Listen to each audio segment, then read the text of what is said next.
What's happening, everybody? It's Sean with Reactions to the Classics, and today I got a reaction to Flogging and their album Drunken Lullabies, brought to us by a friend, longtime supporter, and patron of the channel, Robert. Thank you, Robert. Appreciate you. Appreciate everything you bring. If you'd like to support us in any way, check out the Patreon link below, the Patreon link on the end screen. We couldn't do it without the patrons. I've never even heard of Flogging, so let's check out a little bit about them. They're an Irish-American 7-piece Celtic punk band formed in LA in 1995, led by Irish vocalist Dave King, formerly the hard rock band Fast Way and Kathmandu.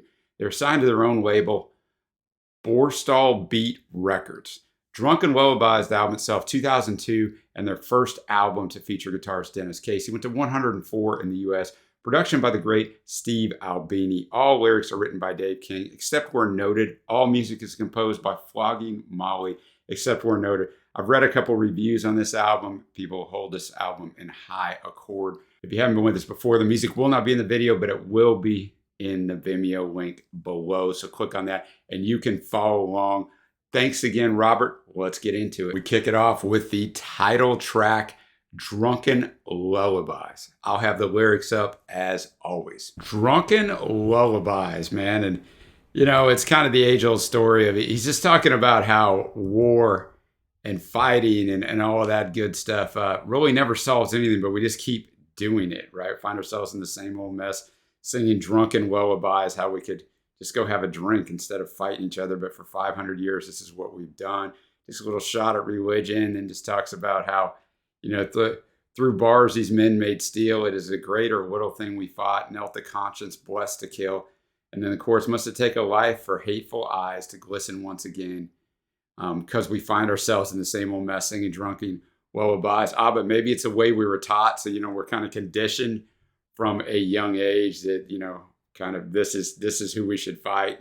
This is what we should stand up for. And at the end of the day, it's just kind of saying, I mean, is any of that really worth it? So a fun song, really fun instrumentally, lyrics, very serious. And you've got all kinds of other instruments on most of these songs. You got accordion, mandolin, banjo, bazooki. You got all kinds of things going on here, which you can hear some, you know, traditional Irish sound here. It's a great way to start it. Let's go on to What's Left of the Flag. What's Left of the Flag. So look, I should say this to start. I'm from the United States, so like understanding the nuances of these lyrics, which are very much so far the first two, you know, this one especially about Ireland and the conflicts and the things that go on. I'm not going to sit here and pretend to understand that, right? Or do it any disrespect by commenting on it, so to speak. But I mean, that's what this is about. You know, walk away, me boy, walk away, me boy. And by the morning we'll be free. Wipe that golden tear from your mother, dear, and raise what's left of that flag for me. And just talking about, I mean, this goes through the violence, right? There's all kinds of stuff in here that just walks that out. But the arrangement itself is quite fun. You just want to sing along with it. So once again, like the first song, like the title track, you know, it's a fun listen, although the lyrics are very, very serious. So really well done. And I'm going to guess we're going to continue that theme. I'm going to speculate on May the Living Be Dead, and then in parentheses, in our wake. May the living be dead in our wake. You know, just fantastic energy again. This one was more about him being in love with this girl and all the things going on in the world, and why don't they tell me why no one's listening? Is there nothing at all left to say in a world so unforgiving? You mean more to me each every day. And, you know, I didn't mention some other instruments on here. Banjo, bodhran, spoons. Dave King plays all those. And then Bridget Reagan plays the fiddle, the tin whistle, Uillean pipes. Obviously, I don't even know what that is, but George Swent on the drums on this one deserves a shout out on this type of music, on this Irish Celtic feel.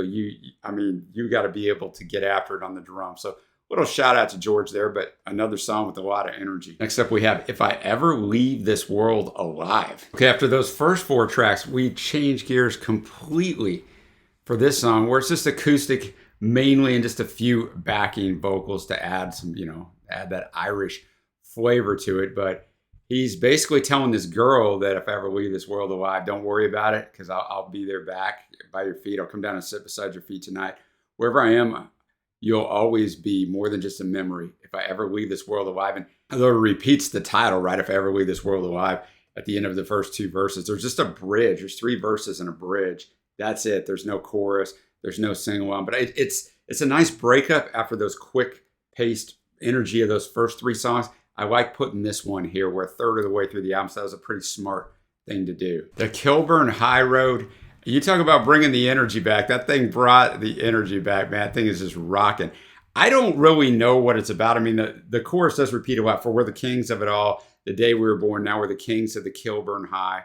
Sure, we'll always take a drop and will never leave us up. Your empty glass is but a tear-filled eye. Now, the Kilburn High Road is a railway station in the London Overground station. So I guess, and it's also a play by an Irish playwright. So way outside of my scope as just a ignorant American here. I don't know, man, but fantastic energy on this one. Next up, we got the longest track on here, Rebels of the Sacred Heart. Rebels of the Sacred Heart. That might have been the best song on here. I don't know. I love the way it builds, right? It's chilled, and then it builds, and then it dials it back.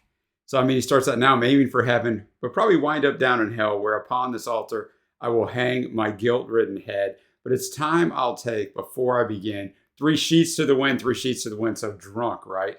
And then the chorus, rebels are we, and he sings it slow, right? Though heavy our hearts shall be, and no ball or chain, no prison shall keep, we're the rebels of the Sacred Heart. And then it starts to build, and then it just jumps into all kinds of stuff. And a lot of this album he's talking about his Catholic upbringing from what I read in different things. And, you know, I'm a Christian, I'm not a Catholic. And when you grow up in that Catholic upbringing, a lot of people I know and have seen, you know, just through the music, but a lot of people I know personally, have some very strong feelings about that, because I'm not going to get into all of that or what I feel about that. But I can see the rebellion and why you would have that. But, you know, then he dials it back for verse 4. Now, bless me, Father, for I have sinned. And then he jumps back in. But, man, this song had some freaking energy. Not that all of them don't, but this song, wow, it was good. We go from the longest song on here to the shortest song that hardly has any lyrics. We got Swagger. All right, Swagger. Not much to say about that. A little showcase for the electric guitar at the start, and then just some instrumentation runs. Just has a great feel to it, right? You feel like you're going to hear this in an Irish pub where you can talk to your friends because there's no lyrics, really. It's kind of a little fun little tune just thrown in there now. Ooh, we got Cruel Mistress. Nobody wants that. All right. Not a bad song, but kind of the first miss for me. Not that it's bad, right? But in comparison to the rest of the stuff. Now, Dave King was not singing lead on this. I should have told you that beforehand, but you probably figured it out if you're listening to it. It was Nathan Maxwell, who is their bass player. And Nathan was fine. He just didn't bring the same energy for me that Dave did. Like, to sing this type of music as the lead guy, it's tough, right? You've got to really, really bring it, man. And so you've got to be loud. You've got to be, and I just thought, the song was a little overpowering for him, but he wasn't bad. So if you love him, man, it's no offense. He sings backing vocals on most of these songs and everything, but it wasn't bad, but just not up on that upper echelon. Let's go to Death Valley Queen. Death Valley Queen. Definitely more dialed back. Really enjoyed that. I think the lyricism on here is very underrated on the stuff that I've read. And people talk about how fun this is, but the lyricism on here is really good. Once again, we're going to dial back because he's talking to a girl, right? Death Valley Queen, where have you been since they crowned you in glory, filled your head with dreams? But it still goes to show in every desert, there's a rose that's blooming for all to be seen. And then he said, you know, I remember you well from that town you did well with the face of an angel in a dump hot as hell. When I asked for a kiss, you kindly dismissed. So I led my poor heart to the slaughter. Tell me, dear, what did you fear? I do you no wrong, though no stranger to sin. So Death Valley Queen, go marry your king, or an old maid you'll end up for certain. So go with the other guys, whatever. So he sets off, he says, on his trail of regret. He found himself a whore with a face just like yours after several gallons of porter. But then, of course, she leaves. And then the ball dropped while everything fell by the way as your teardrops were falling. I forgot to say, and then we get to it, right, that I've always loved you. I've always loved you. And then he returned, downtrodden and burned. There were billy goats grazing where you once be found. So I hung out to dry on this limb for a lie. Take me back, for I am cursed on the mainland. And then he just repeats, you know, tell me, what did you fear? So a very well-written song, right? He loves her. She doesn't love him back. He leaves. He tries to find somebody to fill her place in his drunken stupor. He can't do it. He confesses his love for her. He comes back to find her, and she's not there, man. A tale as old as time, but really well done. Next up, we have Another Bag of Bricks. Another Bag of Bricks, a nice one. We even stopped 2/3 of the way through the song. okie dokie with a little false ending and then kicks back in. It's about a girl in the first couple verses, right? "'Twas in the early evening near the presence of the moon. You told me you would meet me here.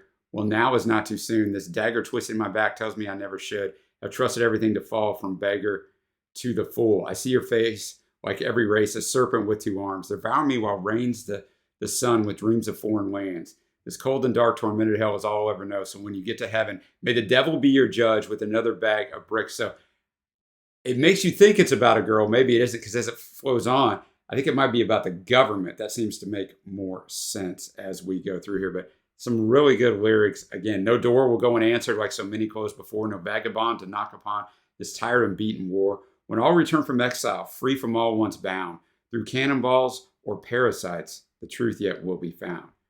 So I don't know, man. A really well-written song. I think it's maybe a mixture of both, or just about the government, just about the girl. It's pretty hardcore if it's just about a girl that left him. Got 2 tracks left. We're finally up to a song that I could find some research on. We got The Rare Old Times, originally written by Pete St. John in the 1970s for the Dublin City Ramblers. It's sometimes called Dublin in the Rare Old Times, or the Rare Old Times, or the Rare Old Times.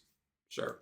In the song, the narrator comes from Pimlico, a hard-working class neighborhood in the Dublin Liberties, recalls his upbringing. He laments the changes that have occurred in the city since his youth, mentioning the loss of Nelson's Pillar, the Metropole Ballroom, the Royal, the Theatre Royal.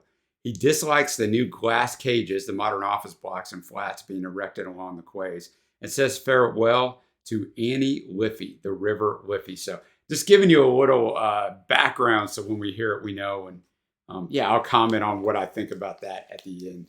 The Rare Old Times. I really like that one. I know they didn't write it, but it's just fantastic. I like the story of it. I like the arrangement of it. They've done this on a few songs where they start out slow and then boom, you don't expect it. Verse 2, he just goes in. But you know, those of us of a certain age, such as myself, when you revisit somewhere of your youth, you know, in your memory, it's forever like it was. And then you get in, you're like, wait a minute, I don't even where's this? Where's that? Your childhood memories you somehow feel have been stolen from you. And I think that's kind of what the songwriter is saying here. Like, progress is going to keep kicking whether you want it to or not. Stuff is gone.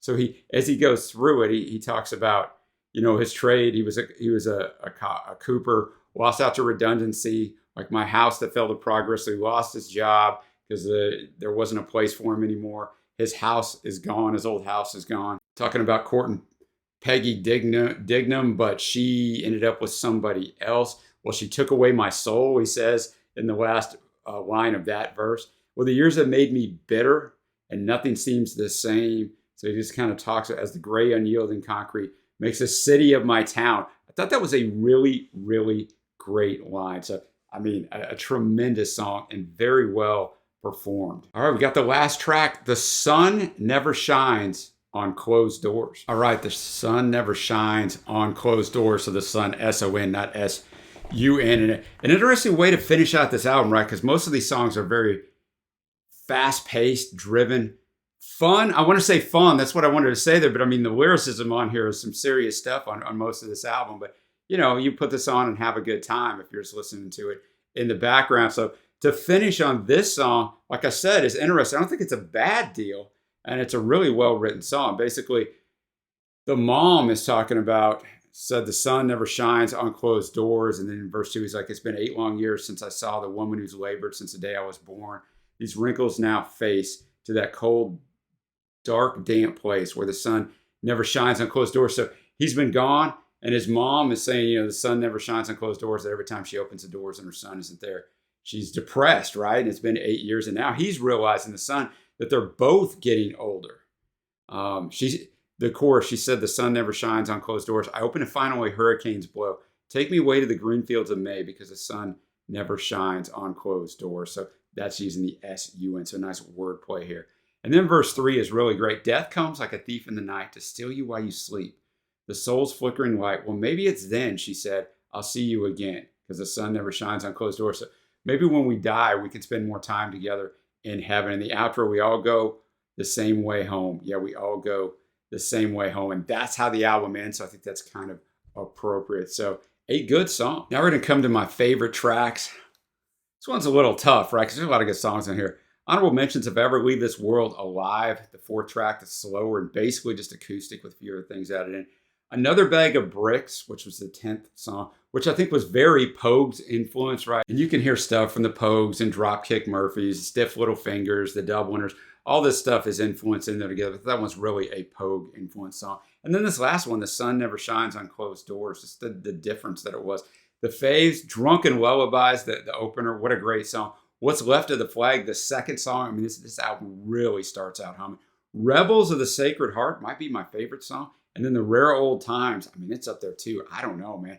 What a good album. So now we're going to get to my overall score. Like I said, I've never heard Flogging Molly before. I really like the way they layer the instruments, right? Traditional ones with stuff that we know more so now.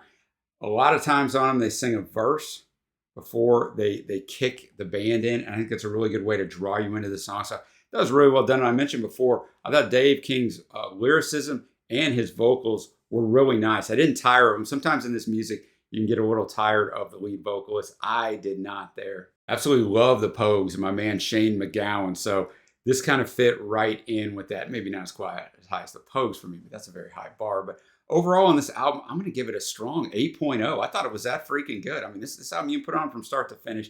Nothing you need to skip. You know, one song was a little weak for me. That's because Dave wasn't on lead vocals, but that might grow on me. There's just a difference in there. So let me know what you think of this album down below. What are your favorite tracks? What else should I check out?